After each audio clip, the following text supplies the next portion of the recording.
Welcome everyone. आज हम करेंगे क्लास 9 का एटम्स एंड मॉलिक्यूल्स का एनसीईआरटी पार्ट नंबर 3। तो 2 पार्ट हमने अपलोड कर दिया है। अगर आप देखना चाहते हैं तो डिस्क्रिप्शन में लिंक है, प्लेलिस्ट देख सकते हैं। तो मैं हूं आपका साइंस सर। तो चलिए आज का वीडियो स्टार्ट करते हैं। तो आज सबसे पहले हम पढ़ेंगे मॉलिक्यूल्स। तो मॉलिक्यूल्स क्या होते हैं, देखिए कोई भी एटम, हम कोई भी चीज़, हम बोले थे कि किस चीज़ से बना होता है, एटम्स से।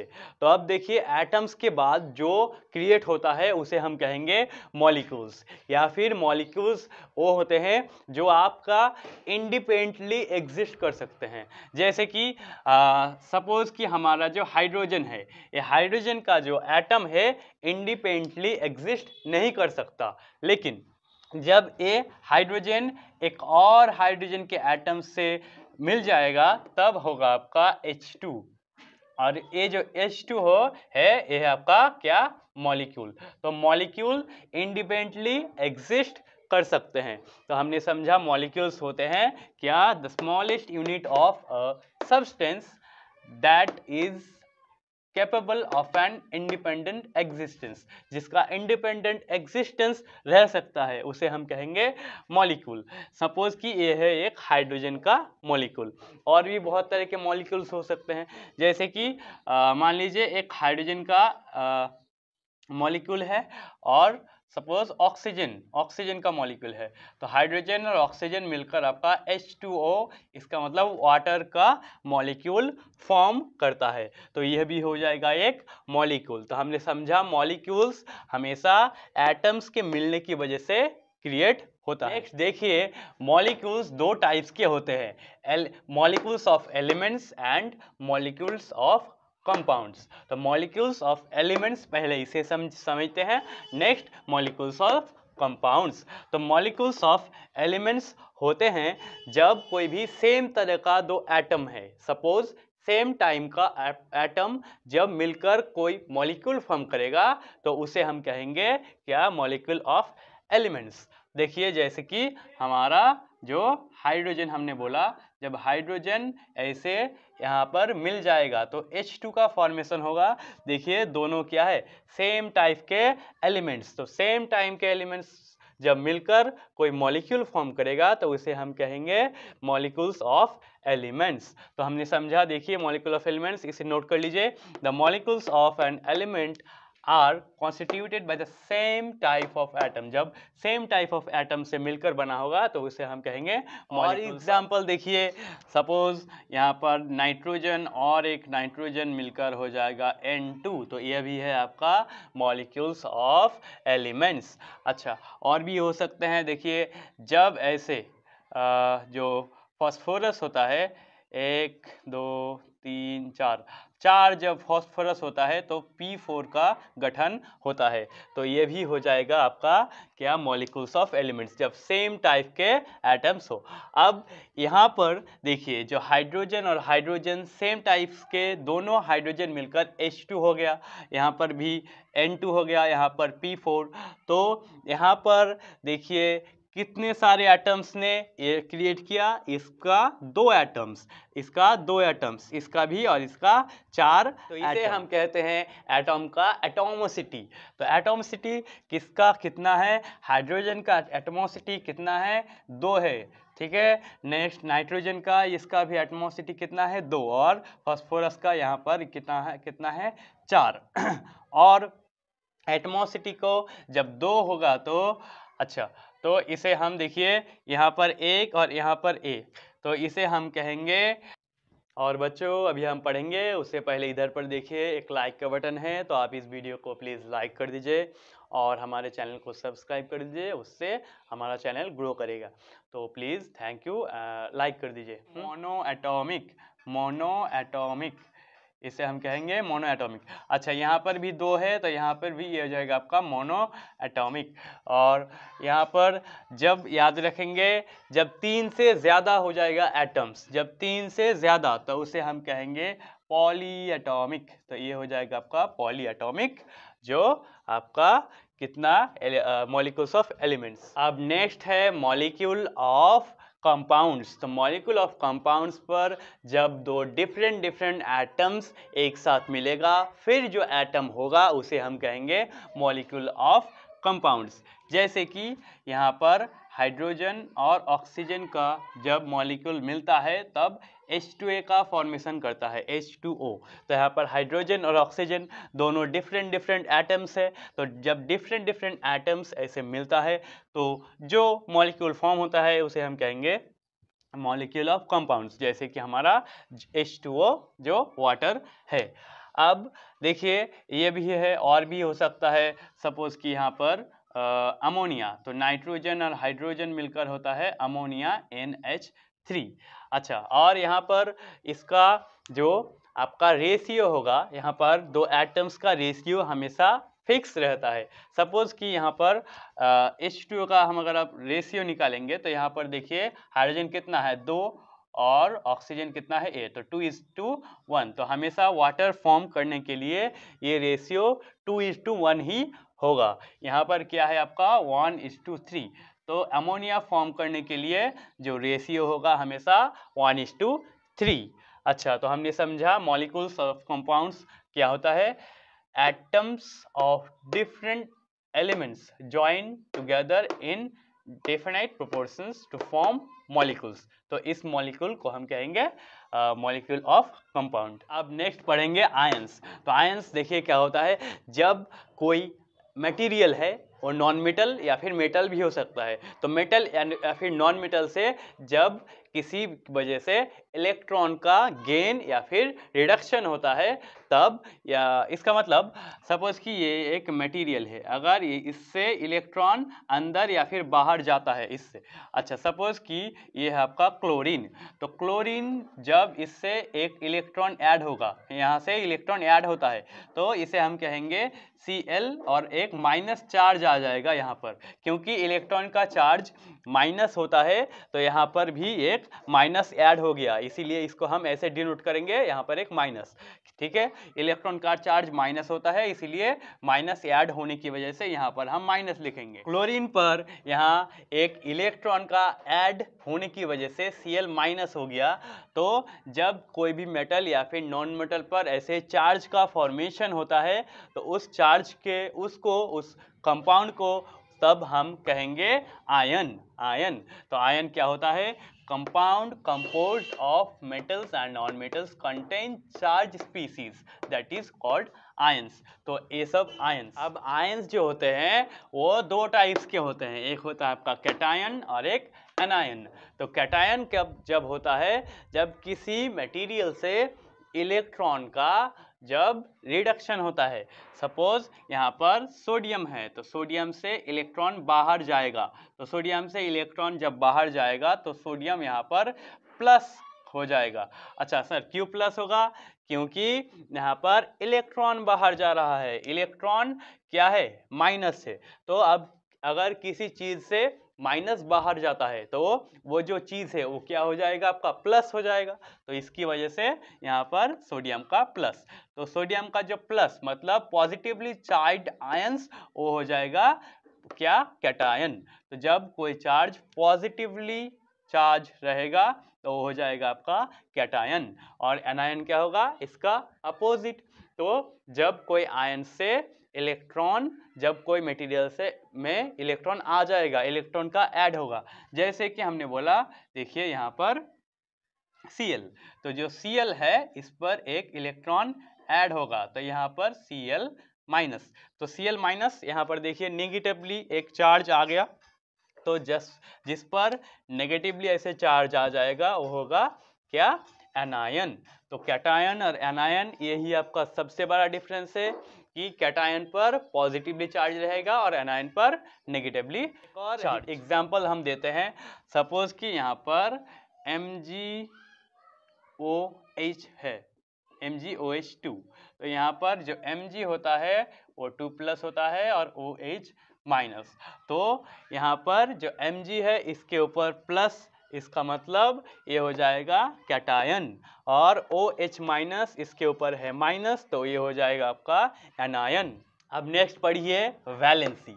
तो वैलेंसी क्या होता है? जब किसी एलिमेंट से जितना ज़्यादा इलेक्ट्रॉन का फ्लो होता है, सपोज कि 5 इलेक्ट्रॉन निकल गया, तो वो हो जाएगा आपका वैलेंसी। तो एक लाइन पर वैलेंसी क्या है? जब किसी मटेरियल से जितना इलेक्ट्रॉन का फ्लो होगा वो हो जाएगा आपका वैलेंसी। अच्छा, और इसे ऐसे भी कह सकते हैं कि combining capacity of an atom, मतलब एक एटम कितना ज़्यादा कंबाइन होगा किसी और एटम से। सपोज कि 5 इलेक्ट्रॉन से कंबाइन हुआ तो वो हो जाएगा वैलेंसी 5। अच्छा, अब कंबाइनिंग कैपेसिटी इसे हम वैलेंसी कहेंगे। सपोज कि यहाँ पर सोडियम जो है, इससे हमने बोला कि एक इलेक्ट्रॉन बाहर जाता है, उसके बाद Na+ होता है, तो यहाँ पर एक इलेक्ट्रॉन गया तो इसका वैलेंसी कितना हो जाएगा? 1। अच्छा, यहाँ पर देखिए मैग्नीशियम से 2 इलेक्ट्रॉन जाता है, उसके बाद Mg2+ होता है, तो यहाँ पर देखिए कितना इलेक्ट्रॉन गया? 2, तो यहाँ पर वैलेंसी कितना हो जाएगा? 2। एक सपोज आयन है SO4 2-, यहाँ पर यह सल्फेट आयन, तो यहाँ पर 2 लिखा है, तो सल्फेट आयन का इसका मतलब 2 इलेक्ट्रॉन बाहर जाएगा, तो 2 इलेक्ट्रॉन की वजह से इसका वैलेंसी कितना हो जाएगा? 2। तो यहाँ पर देखिए 2 है, तो यहाँ पर वैलेंसी कितना हो जाएगा? 2। तो वैलेंसी हमने बोला कि कोई भी मटेरियल किसी और मटेरियल से जब कंपाउंड क्रिएट करेगा तब जितना इलेक्ट्रॉन का फ्लो होगा उसे हम कहेंगे वैलेंसी। जैसे सोडियम का 1, मैग्नीशियम का 2 और वैलेंसी जो सल्फेट का होता है 2।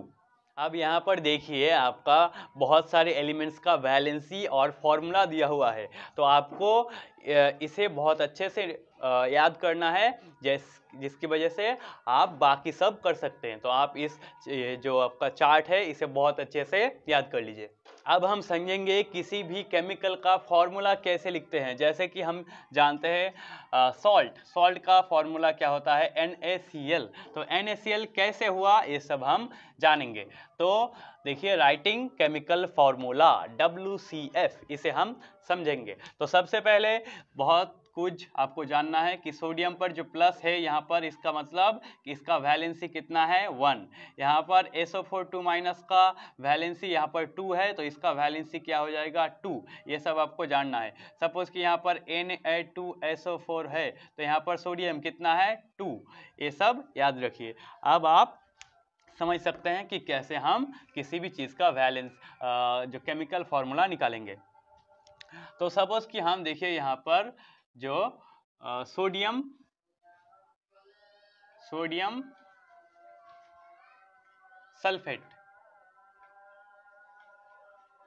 सल्फेट इसका केमिकल फॉर्मूला लिखेंगे। आपके एग्जाम पर ऐसे डायरेक्टली आ सकता है कि सोडियम सल्फेट का केमिकल फॉर्मूला बनाइए। तो क्या होगा?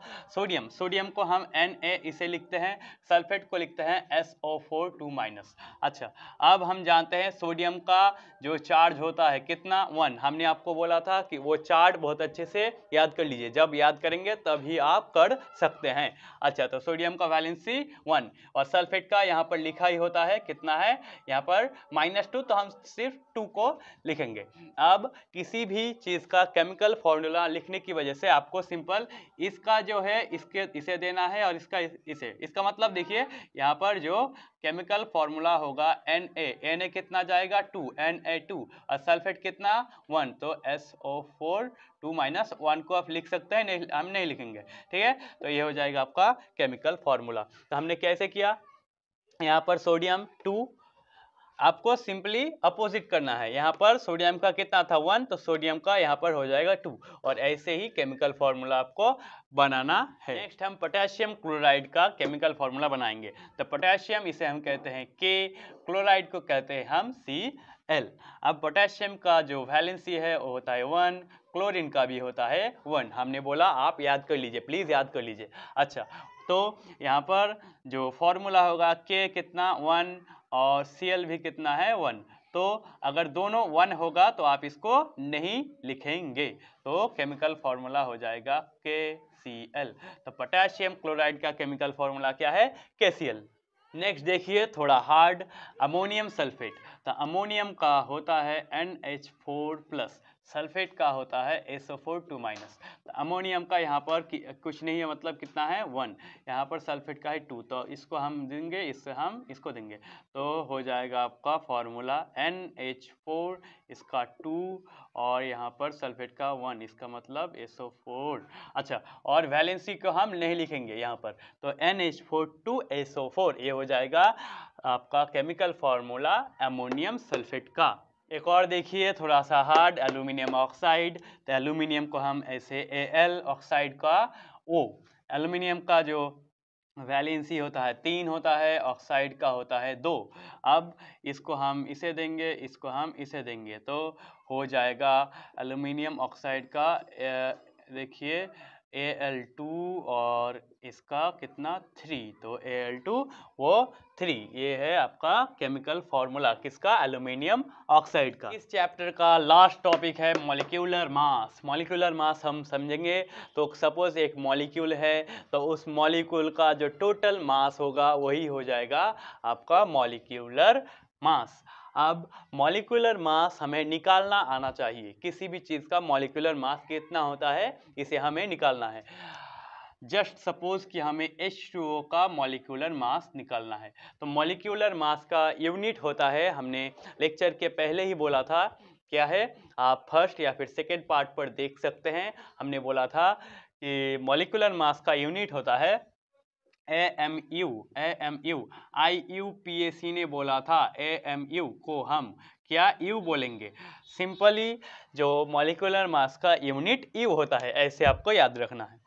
अच्छा, तो U है, H2O यहाँ का, तो अब देखिए H का होता है कितना, हमने बोला था 1। मॉलिक्यूलर मास हमने 1 से लेकर 20 तक आपको लिख कर दिया है, आप याद कर लीजिए।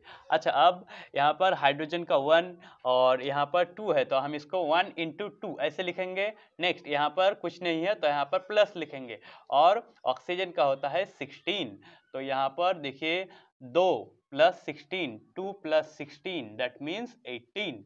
तो जो H2O वाटर का मॉलिक्यूलर मास कितना होगा, 18। अच्छा, इसको आप नोट कर लीजिए। और सपोज अमोनिया है NH3, तो अमोनिया जो नाइट्रोजन का होता है 14, हमने लिख कर दिया था, आपने याद किया होगा। अच्छा, तो 14। नेक्स्ट हाइड्रोजन का होता है 1 और यहाँ पर कितना है 3, तो 14 और 3 पर कितना होता है 17। तो अमोनिया का मॉलिक्यूलर मास कितना है 17। 17 मतलब क्या, 17U, तो U को हम ऐसे नहीं लिख रहे हैं किंतु 17U। अच्छा, नेक्स्ट अब सपोज कि यहाँ पर HCl, तो H का होता है 1, Cl का होता है 30.5, तो 36.5, ये हो जाएगा HCl। और भी दिखाते हैं, सपोज कि HNO3, तो H का होता है 1, नेक्स्ट N का होता है 14, नेक्स्ट ऑक्सीजन 16 या 3 है, तो 16 × 3। इसे आपको समझने में आया। देखिए यहाँ पर 3 है, तो इसकी वजह से यहाँ पर भी 3।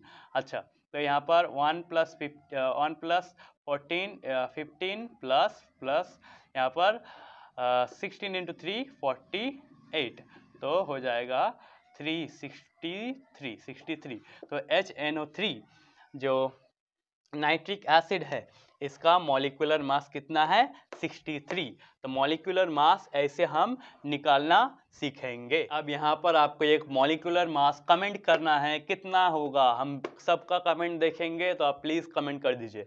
यहाँ पर NaCl, Na और Cl का मॉलिक्यूलर मास आप टोटल करके हमें कमेंट करिए कि कितना होगा मॉलिक्यूलर मास। अब लास्ट क्या है, थैंक यू। हमने 3 पार्ट अपलोड किया और आपने देखा, बहुत अच्छे से पूरा वीडियो देखा, तो थैंक यू देखने के लिए। आप पढ़ रहे हैं, पढ़ते रहिए, बढ़ते रहिए और मज़े करते रहिए। और एक बार मैं हूं आपका साइंस सर, आप सबको थैंक यू।